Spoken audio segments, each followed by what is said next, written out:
Hey guys, welcome back to TechMan. Today, let me show you how to use Sanguine Fabric and Watcher of Realms. Sanguine Fabric and Watcher of Realms is a crafting material used in the Gear Forge to create specialized equipment.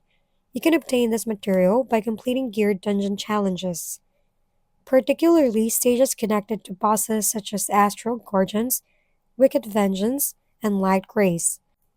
If you're unsure how to use the sanguine fabric, the item description points you toward the foundry, where the gear forge is located.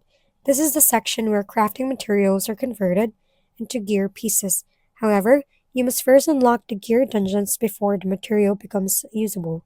Gear dungeons are typically unlocked after clearing level 18 of each corresponding gear raid, which may require some time a progression through the game. Once these dungeons are unlocked, you can access the Gear Forge through the Foundry and use Sanguine Fabric as a consumable crafting resource. Continuing to farm gear dungeons will help you gather more materials and craft stronger equipment for your heroes. If we've been helpful, kindly give us a thumbs up and don't forget to hit the subscribe and bell button for more contents. For any questions and suggestions, comment down below.